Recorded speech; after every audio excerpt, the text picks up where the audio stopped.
చూస్ country delight, live better. ఇప్పుడే country delight యాప్ని download చేసుకోండి.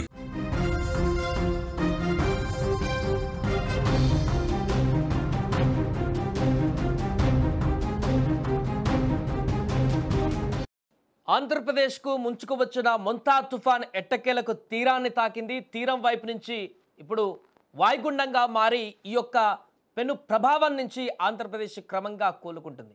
ఈ నేపథ్యంలో ఆంధ్రప్రదేశ్ ప్రభుత్వం తీసుకున్నటువంటి చొరవ, ప్రభుత్వం 2-3 రోజుల నుంచి చేస్తున్నటువంటి కార్యాచరణ, దాంట్లో ముఖ్యమంత్రి చంద్రబాబు నేరుగా చేస్తున్నటువంటి సమీక్షలు ఇప్పుడు చర్చనీయాంశంగా మారుతున్నాయి. విరామం లేకుండా, ఎలాంటి రెస్ట్ లేకుండా 75 సంవత్సరాల వయసులో కూడా సీఎం చంద్రబాబు నిన్న రాత్రంతా కూడా అక్కడే ఉన్నారు, సచివాలయంలోనే ఉన్నారు.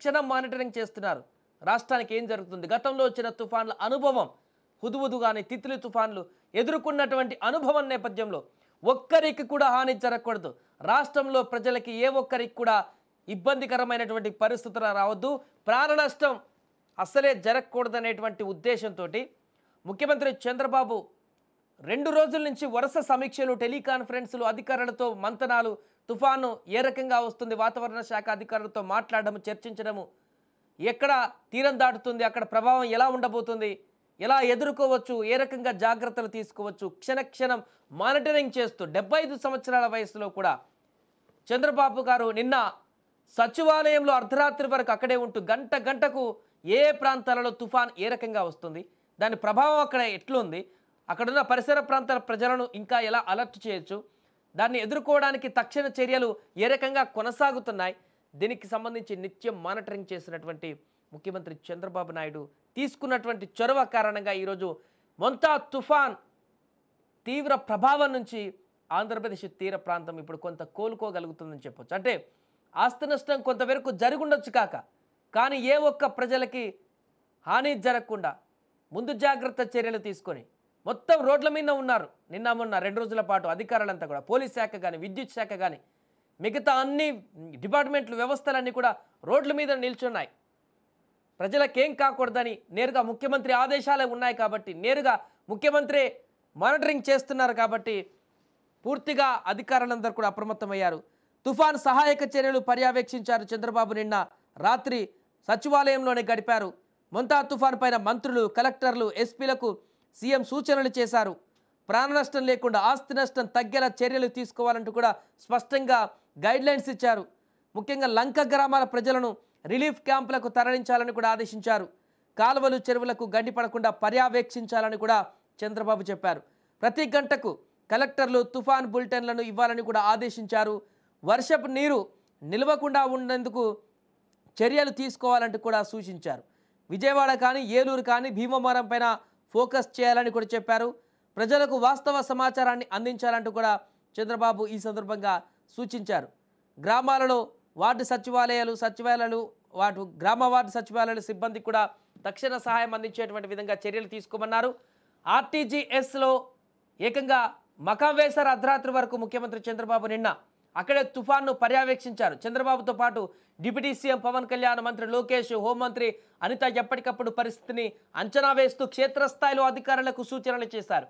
తుఫాను ముందు నుంచి ఏపీ ప్రభుత్వం ఒకటే చెబుతుంది, తమ సూచనలను పాటిస్తూ ఇంట్లోనే ఉంటే చాలని, మిగతా పని తాము చూసుకుంటామని, ఎలాంటి విపత్తులు ఎదురైనా, ఎంత ఆస్తి నష్టం చేకూరినా మేమున్నామంటూ ఒక భరోసా ఇచ్చారు. మీరు జాగ్రత్తగా ఉండి మీ ప్రాణాలను కాపాడుకోండి, మేము చేయాల్సిందంతా చేస్తామని చెప్పారు. అలాగే కార్యాచరణ రచించారు. ఇక్కడ ఎక్కడా కూడా నష్టం జరగకుండా చూశారు. అలాగే ప్రకృతి సృష్టించినటువంటి ఈ బీభత్సం నుంచి, గతంలో ఎదురైనటువంటి అనేక అనుభవాల నుంచి నేర్చుకున్నటువంటి పరిణామాలు ఈరోజు ఇంత భారీ తుఫానుగా మొంతా తుఫాన్ ఆంధ్రప్రదేశ్ని కకావికలం చేసినటువంటి పరిస్థితుల నుంచి నేడు ఎవరికి కూడా ఎలాంటి ప్రాణ నష్టం జరగకుండా సేఫ్గా ప్రజలందరూ కూడా ఉన్నారు అంటే ప్రభుత్వం 3 రోజుల నుంచి చేస్తున్నటువంటి మానిటరింగ్ చెప్పుకోవచ్చు.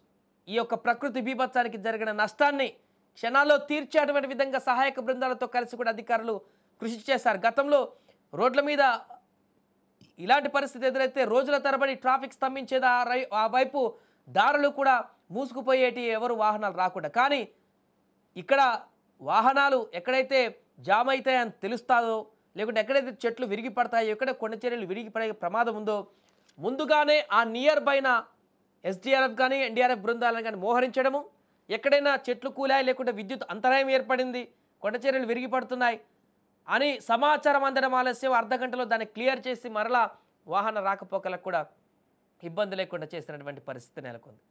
ఇలా పూర్తిగా ప్రభుత్వం తీసుకున్నటువంటి అన్ని వ్యవస్థలని సంఘటితం చేసి అన్ని డిపార్ట్మెంట్లని ఏకం చేసి పూర్తి సమన్వయంతో తీసుకున్నటువంటి నిర్ణయం కారణంగా ఈరోజు ఆంధ్రప్రదేశ్ ప్రభుత్వం తీసుకున్నటువంటి కారణంగా ఇంత పెద్ద తుఫాన్ని కూడా ఈజీగా జయించవచ్చు అనే ఒక సంకేతాన్ని అయితే ఇచ్చింది. మిగతా రాష్ట్ర ప్రభుత్వాలకు కూడా చంద్రబాబు విజన్, చంద్రబాబు తీసుకున్నటువంటి చొరవ, ఆయన నిరంతరం నిన్న గంట గంటకు సమీక్షించినటువంటి తీరు, కింది స్థాయి అధికారులను కూడా ఎక్కడా కూడా వారిని అలర్ట్ లేకుండా ఉండేందుకు చేసేటువంటి విధంగా నేరుగా ముఖ్యమంత్రి పూనుకున్నటువంటి విధానము ఇప్పుడు మిగతా రాష్ట్రాలలో అన్నిటికి కూడా ఒక కేస్ స్టడీగా మారేటువంటి అవకాశం ఉంది. ఇంత పెద్ద తుఫాన్ బారి నుంచి ఆస్తి నష్టం కొంతమేరకు జరిగి ఉండొచ్చు. దానికి సంబంధించి కూడా ప్రభుత్వం అదే చెప్తుంది, మీరు ప్రాణాలు కాపాడుకోండి, మేము చెప్పింది వినండి, ఇంట్లో ఉండండి, ఎంత ఆస్తి నష్టం వచ్చినా ఏం జరిగినా మేము చూసుకుంటాం, మిగతాది మేము చూసుకుంటామని చెప్పారు.